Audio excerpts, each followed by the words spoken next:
Oh, this is awesome. This is exactly the story I wanted. As if I don't get to fight with Peter enough, we're going to do it again now. Not so critical update.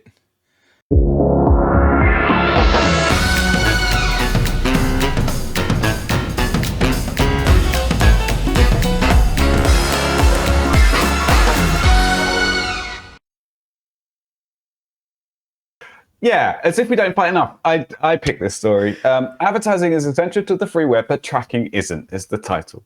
It's quite a short article, and it's about how the whole tracking or surveillance surveillance capitalism industry isn't necessary, especially for small and medium sized enterprises. What do you think, Mike? Come at me, bro. Sorry. I don't think it's necessary. What? But I'm not going to stop doing it. Not necessary. There are lots of ways to make money. It's not necessary. But it also talks about how it's not effective. No. That's not true. That it's not effective. I don't buy it. Have you tried it without? Of course not. Yeah, I have. Yeah. Really? When was the last time you gave it a go? This is Mr. Marketing here, by the way. Well, I wasn't always in marketing. I was in IT and did advertising in IT, and targeting there was. I wasn't doing a lot of digital marketing, but that's. So okay. Is that tracking? So what? No, I've always done tracking. That's true. That makes it worse. I feel like you have the worst bias. Yeah. Yeah. Yeah. Advertising, I think in its own right, like if we look at advertising vanilla ads, like newspaper ads, literally what I was imagining. Yeah. So vanilla, so harmless, like it was very the missionary difficult position of the advertising world. It is the Catholic post-wedding night. Wow, of advertising, and to me, but let me tell you what I like. Not dangerous, you know? Oh, geez. I suppose actually, if we're starting off on that analogy, we're kind of implying that Mike is an absolutely filthy animal. Oh, you don't know the half of it. Let me tell you. Mike subscribes to all the BDSM magazines, basically. So just to clarify, are we talking about tracking or are we talking about targeting? Targeting and tracking. But targeting is only enabled because of the tracking, right? But I don't have to do tracking to be able to do targeting. What? Why? Hang on. What? How? Well, I could have a website with no tracking on it and tell Facebook to send me specific kinds of traffic. Oh! I mean, if tracking, like in its current form, didn't exist. You cannot. That would be a disaster. Targeting without there being some form of tracking. You have to have the data. That'd be a disaster.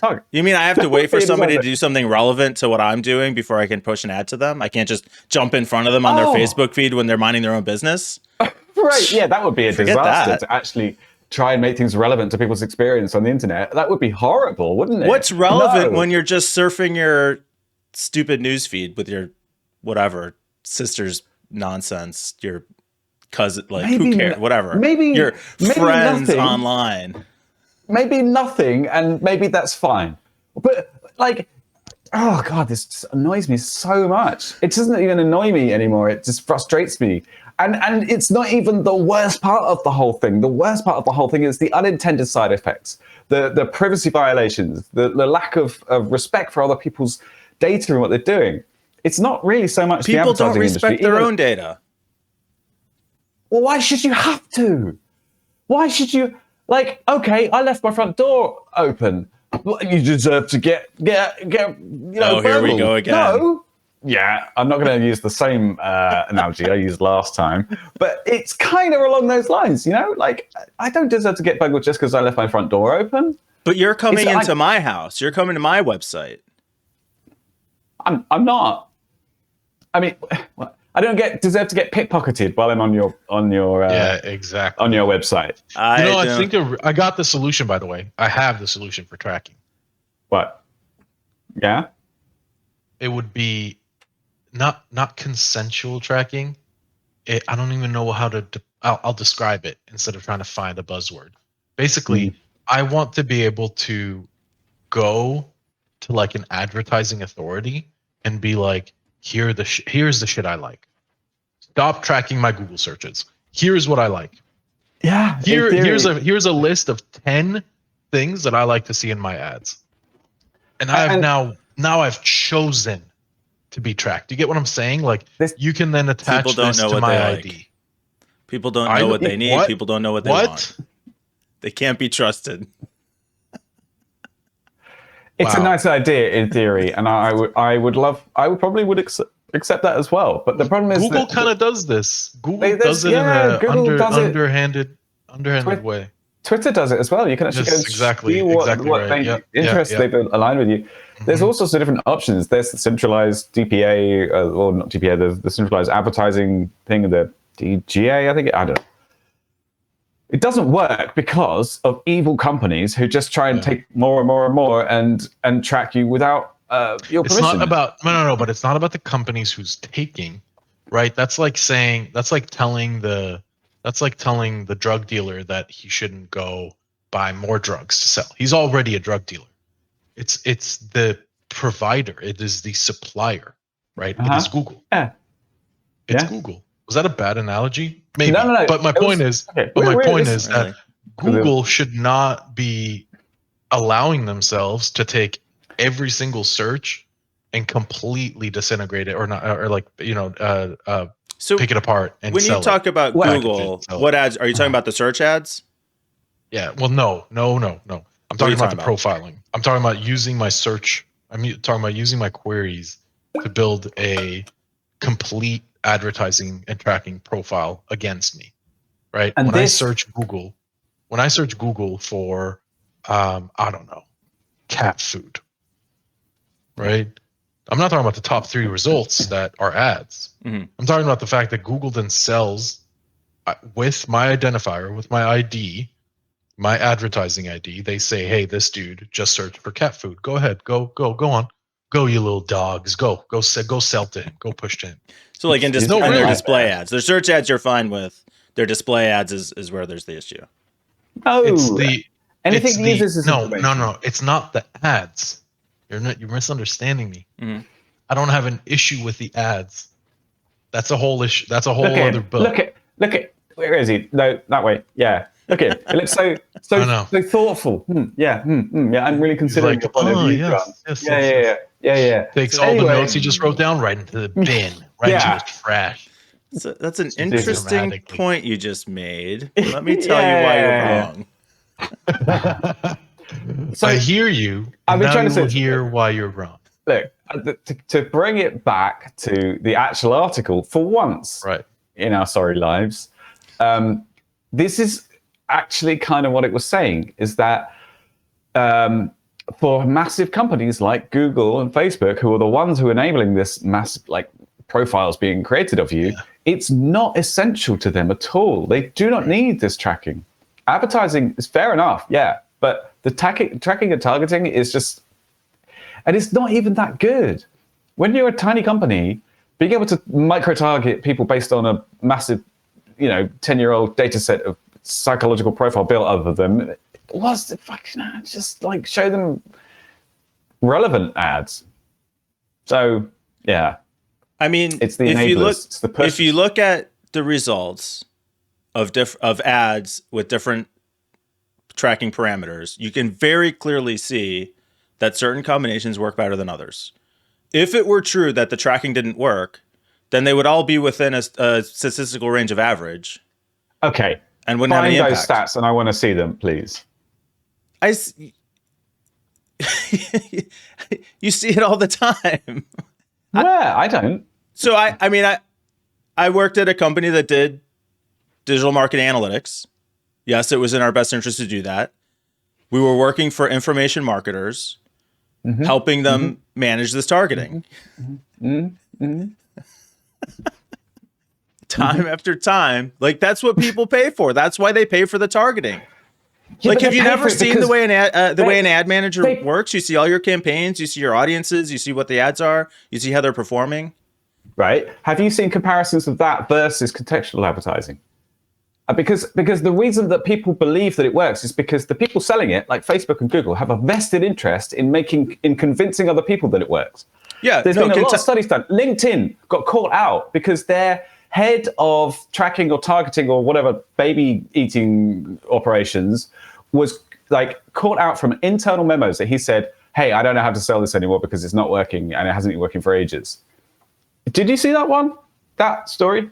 I don't do advertising on LinkedIn. I don't know. No, I didn't see. No, it was a story about the main guy who was like, there was an internal memo, and he was saying, "Hey, this doesn't work." I think Facebook had a similar situation.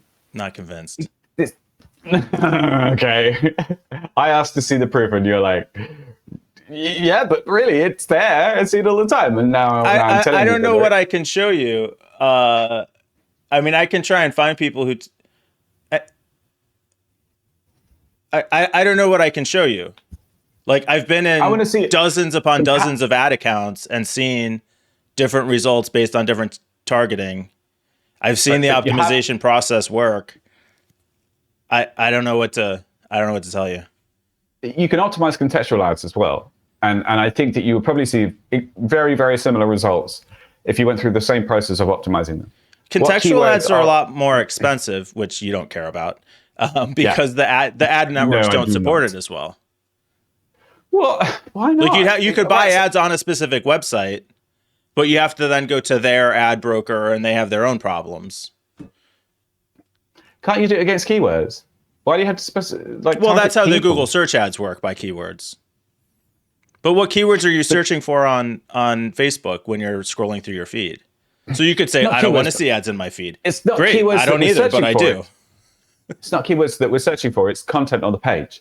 So it's contextual to what the context is, the page that you're looking at. I mean, that's almost the entire problem with Facebook. Not my identity. That's not the context. It should not be the context is who I am as a person and whether I like missionary position or not.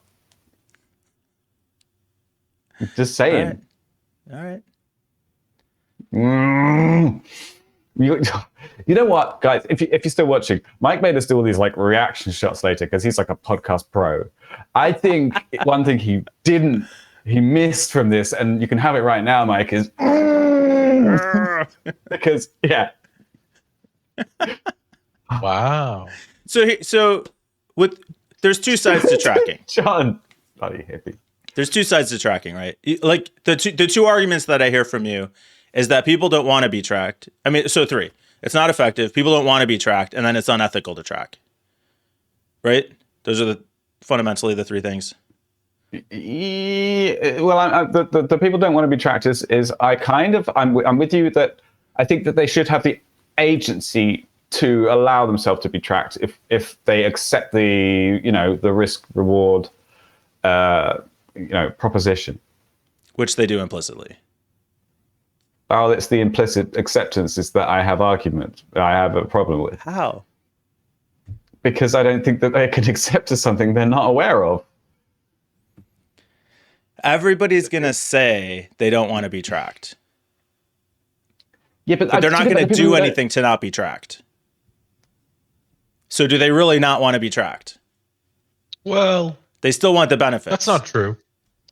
Anytime I've helped like a family member or a friend set up a new computer, one of the first things, probably in the first 5 minutes, is install anti-tracking and ads on their browsers. Sure, some people are going to do that. I do it more of a convenience for them. I do it for myself so too. To be fair, so that they skip out on all the shit Mike pushes. To be fair, but it's like losing weight, right? Like I want to lose a couple pounds. I know what to do to lose weight, but then I think like I don't know. Donuts are pretty good. It is maple frosting donut season at Dunkin' Donuts right now. Pretty good. Tracking is pretty good. No, he's saying I want the benefit of the thing. Good. I'm saying, like, does everybody? Do most people want to lose weight? Yeah, most people want to lose weight, but they're not going to do anything to actually lose weight. Right, that's a good example. Actually, that's a really good example. Thank you for bringing that up. I like that because America has an obesity problem, and there should be stronger regulations about the kind of food which is given to kids, and presented in front of them, and these massive Slurpees that you have, which are like, I don't know what the imperial measurement thing is, but like 2 liters worth for 60 cents, and then it's like 65 cents for a 3 liter, like 90% sugar. Can't pass up a deal like that. I watched the craziest thing. It was a video of this guy who went to McDonald's or Wendy's. Super Size Me. Super Size Me. No, Super Size Me is so good. No, this is super new. And he ordered an extra large drink. And then he went inside and he grabbed a medium or a large, a medium, and a small cup. Okay, of each size. He went home and he took the extra large and he poured it into the large. And the whole thing fit into the large drink. Then he took the large all in one shot, took the medium cup and poured it all into the medium cup. Okay, so now the extra large amount is fitting in the medium cup. Then he took the medium cup and poured it into the small, and it all fit. Basically saying that we're all being scammed when it comes to drinks. And that dude's name is David Blaine. Yeah, No, look this up. I'm telling you, it's real. Did you see that on our anti-work, by the way? Because I think that could be. I've never heard of our anti. So I want to, like, Peter wants the government to tell me what I should feed my children. It basically is. All right. That's the argument. If you're effectively poisoning them with sugar and not sugar, it's corn syrup. Corn syrup. Is that not sugar? It's worse. Yeah. Yeah, it's even worse.